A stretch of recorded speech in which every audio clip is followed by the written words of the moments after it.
Hi everyone! So happy to be here with you all. My name is Diamond and welcome back to the channel.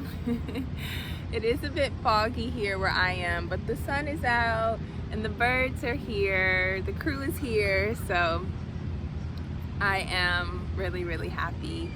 I first wanted to start with the story and then we will dive into chapter 2 continue on in chapter 2 with the course of love, and I will put a timestamp just so in case if anyone doesn't want to hear the story, that's totally fine, and I will just put in the description the exact time where I start reading. So this morning I woke up and I just felt out of it. I didn't feel peace. It didn't feel like ease or joy. I just felt out of it. And oftentimes, yeah, there's like a judgment thought or like a behavior that I have experienced myself doing in the past, right? Like judging, like, oh, this is what's coming up and you shouldn't feel this way. But I just, as I was feeling what I was feeling, and I was just like, oh, this is not really what I want to be experiencing. This is not what I want to be creating in this moment. This is not maybe how I would like to start my day. So what can I do? And so, I was just like, what would love do? What would Yeshua do? What would grace do? Right? And as soon as I started to feel into those questions, I was then able to, it almost felt like, a child. I felt almost like I was what's the word? I was,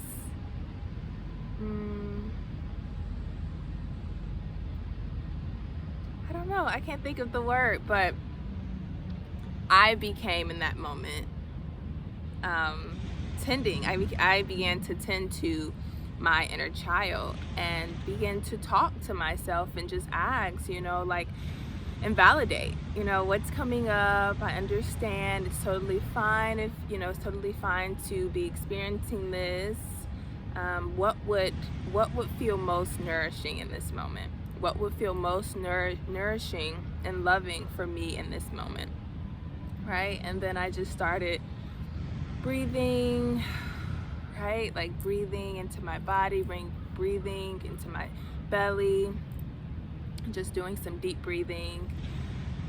And then like the thought of like the Ho'oponopono, the Hawaiian prayer for reconciliation and forgiveness came through. And so I began to do that and just continue to have like one hand on my heart, the other on my belly, and just deep breathing without needing to become attached to the emotion or become too attached to labeling this is this or I am this, right? It's just like emotions are like, it's like wind, like the elements of wind, right?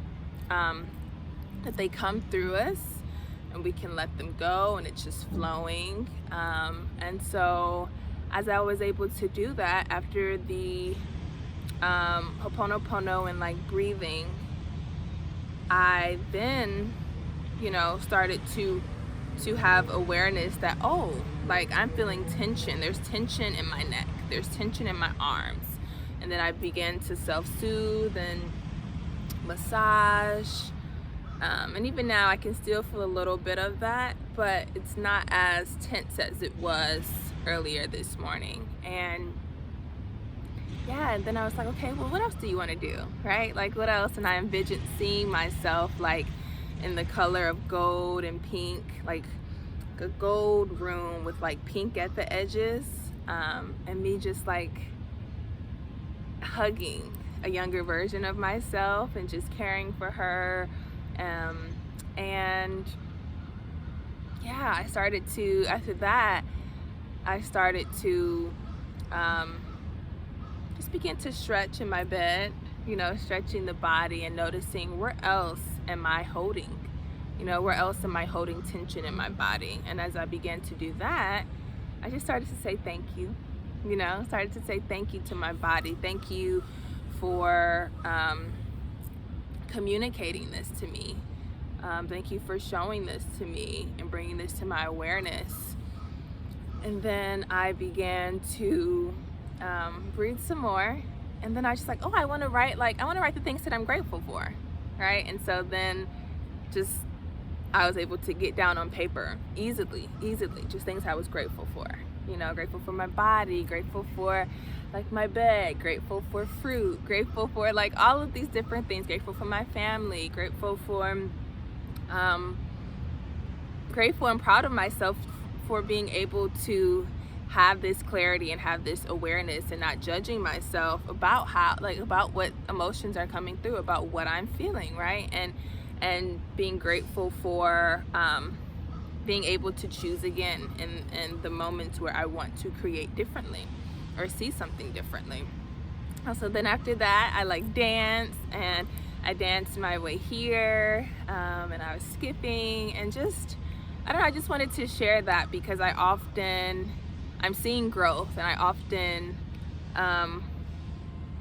may not stop and recognize, you know, like, oh, there's growth that's happening, right? It doesn't need to be these big defining moments in our life, but growth and how we choose to see our day, that happens moment by moment, second by second. And yeah, just being able to honor myself, being able to have a lot of gratitude and honor for myself. And yeah, I just wanted to share that in case anyone feels that there is this kind of like perfect way that we need to exist in the world.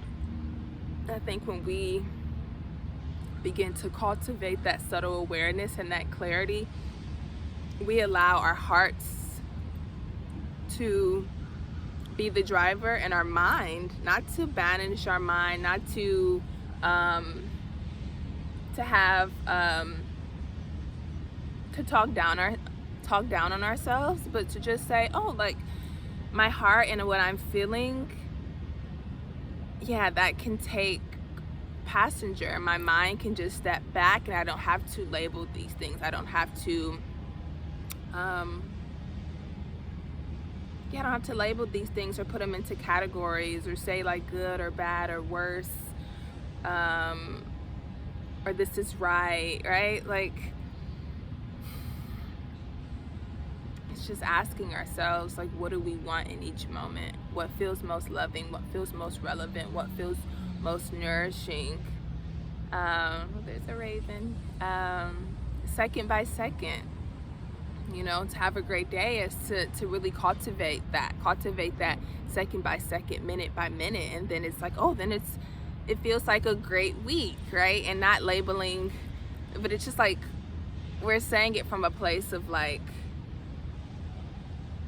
I fully felt present and I fully felt joy, right? I fully felt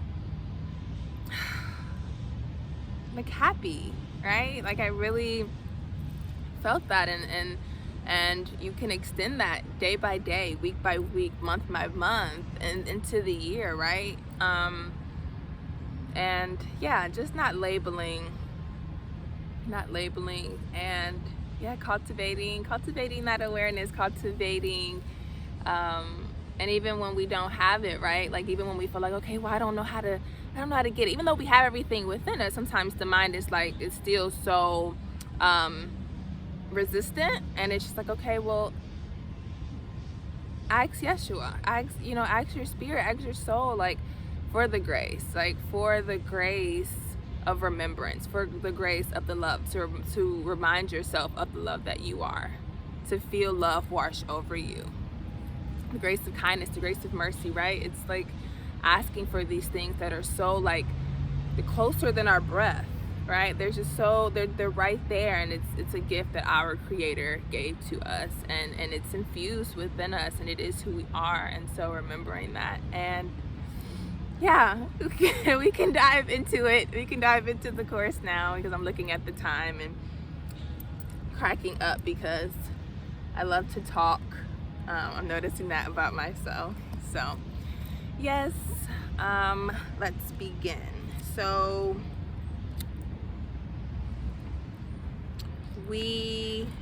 left off on chapter 2, and I believe it was chapter 2, verse 12. So what I'll do is that right? Chapter 2, yeah, chapter 2, I was in chapter 1. Chapter 2, verse 12. Yep. So I'll start off at verse 12 again. And before I begin, if you have a book, I encourage you or invite you to grab your book and read along. Or if you have a virtual copy or a digital copy, feel free to use that and to read along. And if not, I'm happy to read to you. So let's begin. To be compassionate as God is compassionate is to see as God sees. Again, I stress to you, this is not about looking upon misery and saying to yourself, you see it not. Oh, and let's just stop. Just to explain, we are in chapter 12, what love is. So right now, Yeshua in this chapter, I feel like it's bringing to our awareness like that true definition of what love is. What we've created is not love, but we're labeling that as love. But he is redefining and bringing to our awareness that what love is in truth. So again, let's continue. Again, I'm in verse 12. And I'm going to begin at again. Again, I stress to you, this is not about looking upon misery and saying to yourself, you see it not. I am not an advocate of heartlessness, but wholeheartedness. If you believe even the tiniest fraction of what is true, if you but believe you are a small part of God, no bigger than a pinprick of light in a daunting sun, you still cannot believe in the reality of misery and despair. If you do, you believe this is the state of God as well.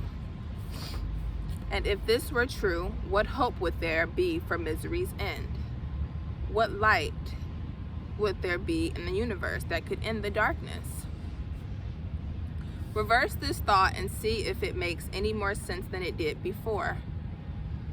In this scenario, a benevolent and loving God who has extended his being into the creation of the universe has somehow managed to extend what is not of him, to create what is unlike to him, what is unlike to his being in every way.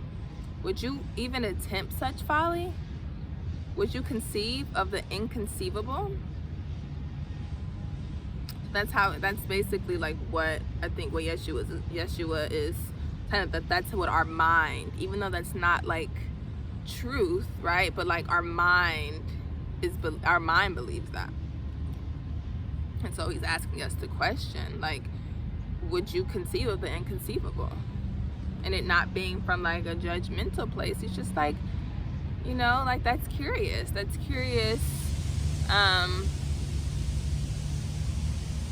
And now I'm going to show you the truth, right? And so let's continue. What answer then is left but that you do not see reality for what it is? What benefit is left to you in seeing incorrectly? What risk in attempting to see anew?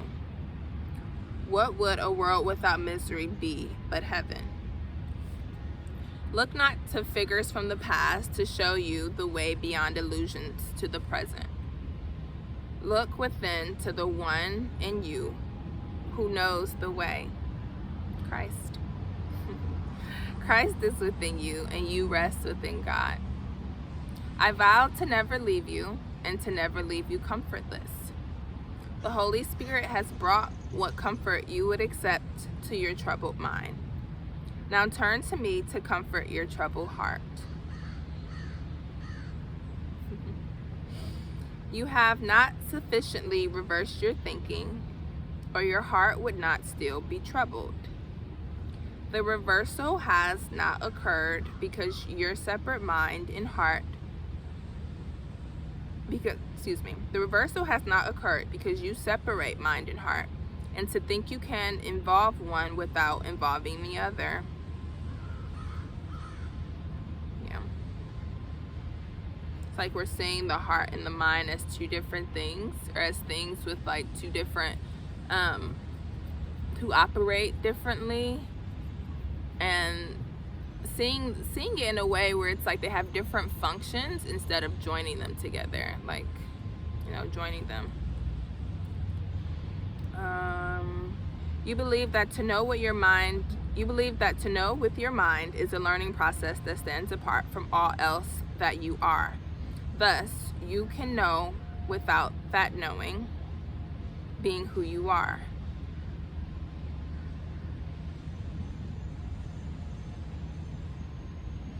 You think you can love without love being who you are.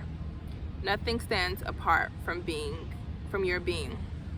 Nothing stands alone. All your attempts to keep things separate are but a reenactment of the original separation, made to convince yourself that separation actually occurred. You do not stand separate and alone. At these words, your heart rejoices, and your mind rebels. Your mind rebels because it is the stronghold of the ego. Your thought system is what has made the world you see. The ego is constant. The ego is constant companion in its construction. Verse 18.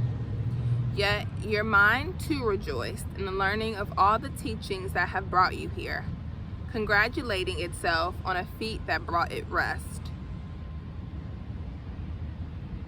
It is from this rest that the heart begins to be heard. Jesus, as the Holy Spirit, can use what the ego has made. The ego can use what the mind has learned but has not integrated.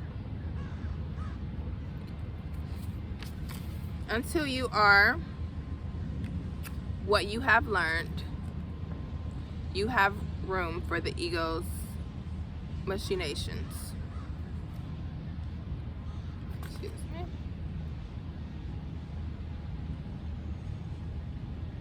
Once you are what you have learned, there is no room in which the ego can exist and banish from the home you made for it. It slowly dies.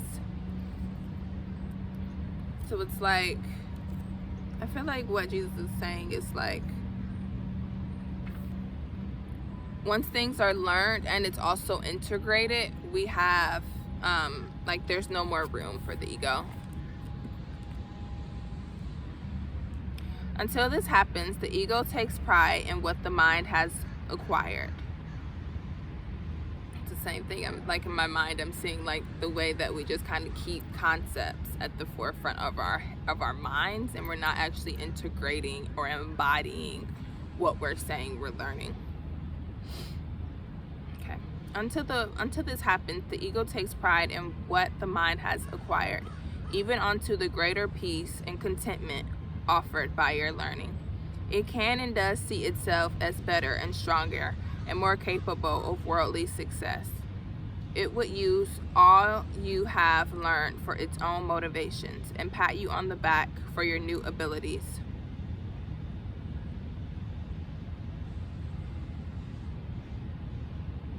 Without your vigilance, it may even seem to have been stronger than before and fiercer in its criticisms. It pretends to hold you to the new standards only to use what you have learned to increase your guilt.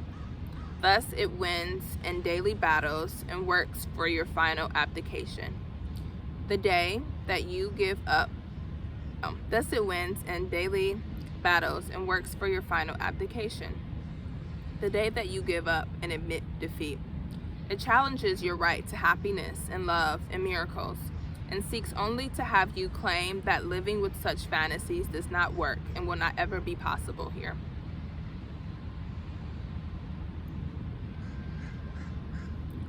Verse 20.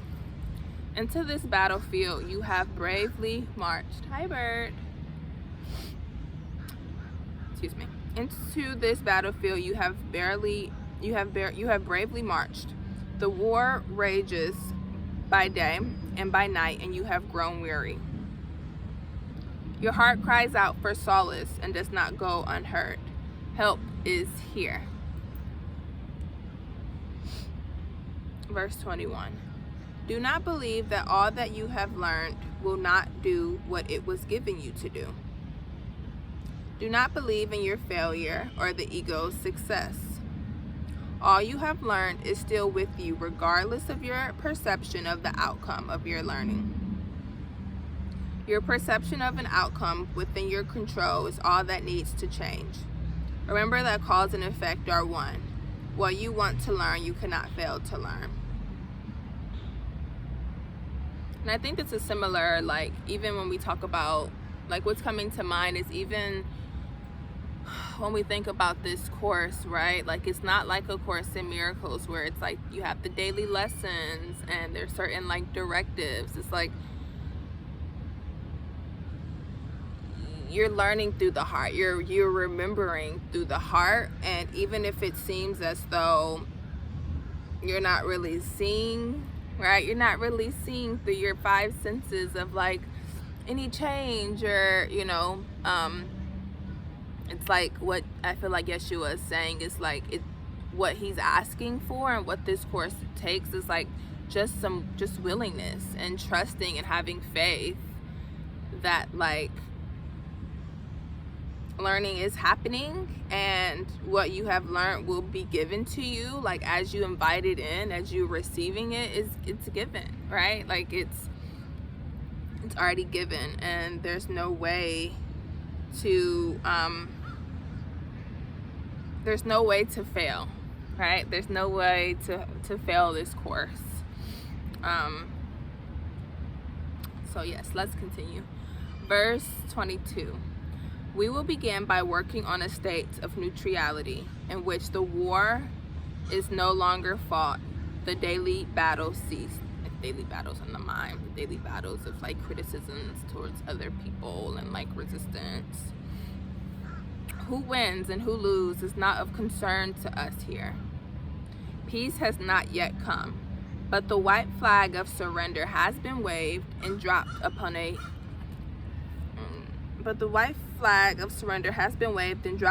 hollow ground where neutrality will for a short time reign before peace breaks out with glad rejoicing. There are no plunders to be treasured, no victors of this war. All that has been learned and learned again is that this is what you do not want.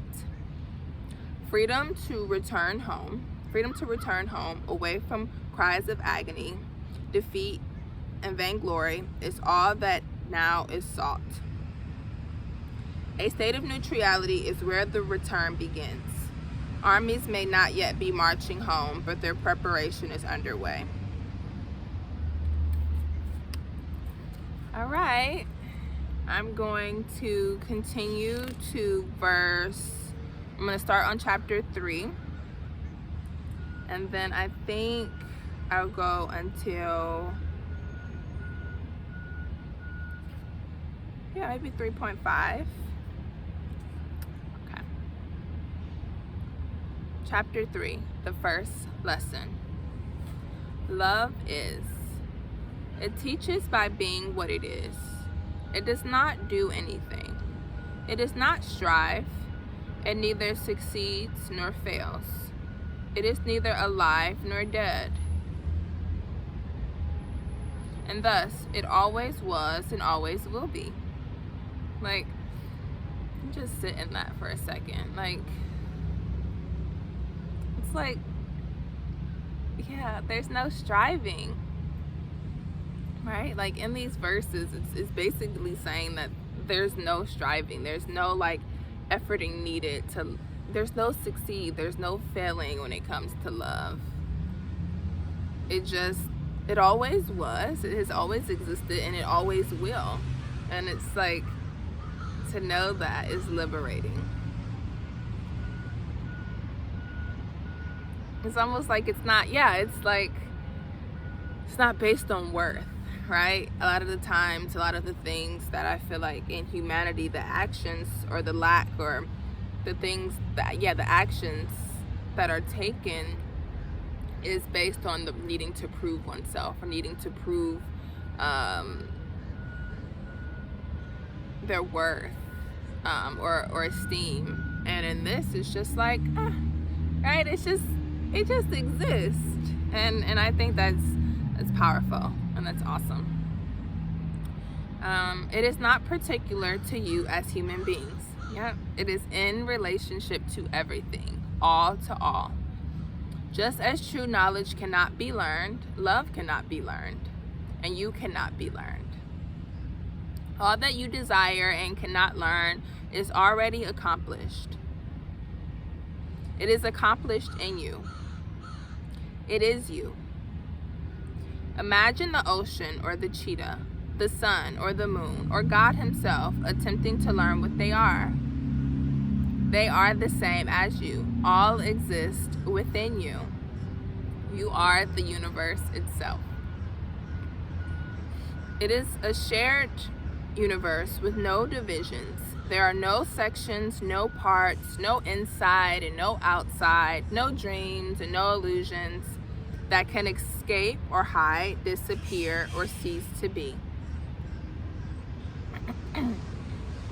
There, excuse me, 1 second, get some water.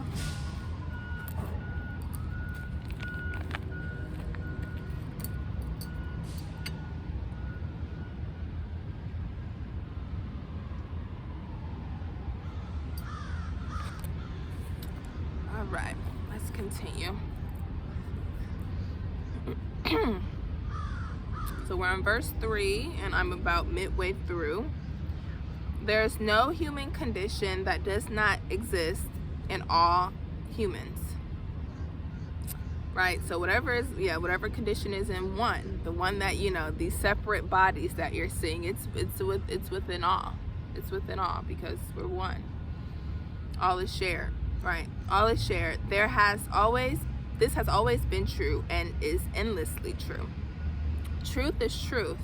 There are no degrees of truth. Right? So it's interesting because within the world, the separate world that we've created, I've always heard that I've always heard that there's like partial truths. That this person has this truth and this person has that truth. So I wonder if, yeah, that's curious. So, verse 4, you are not form, nor is your real world. You seek the face of God in form as you seek for love in form. Both love and God are there, but they are not the form that your body's eyes sees. Just as these words you see upon this page are symbols, only of meaning far beyond what the symbols can suggest, so too is everything and everyone around you. Those you see and those you only can imagine. To see the face of God, even in the form of Christ, is to seek for what is forever without form. To truly see is to begin to see the formless. To begin to see the formless is to begin to understand what you are. Yeah, it's like what we are in truth. Seeing without the body's eyes of like this form that we've created. Seeing the form of, other bodies, right? It's like to begin to see the face of God, to begin to see who we are in truth, the Christ, the Spirit, who we are,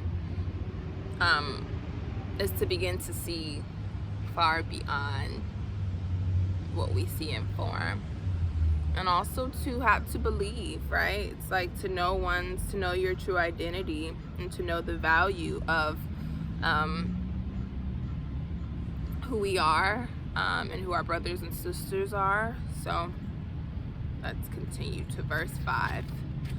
All that you now see are but symbols of what is really there before you, in glory beyond your deepest imaginings. Yet you persist in wanting only what your eyes can see and hands can hold. You call these things real, right? Yeah, it's like we see what we have labeled and can grasp from our five senses is what we consider real, and everything else is unreal. Everything else is like, how can you prove that?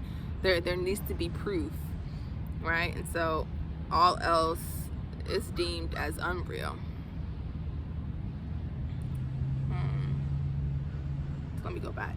You call these things real and all else unreal. You can close your eyes and believe that you are in the dark, but you will not believe that you are no longer real. Close your eyes on all that you have become accustomed to seeing, and you will see the light.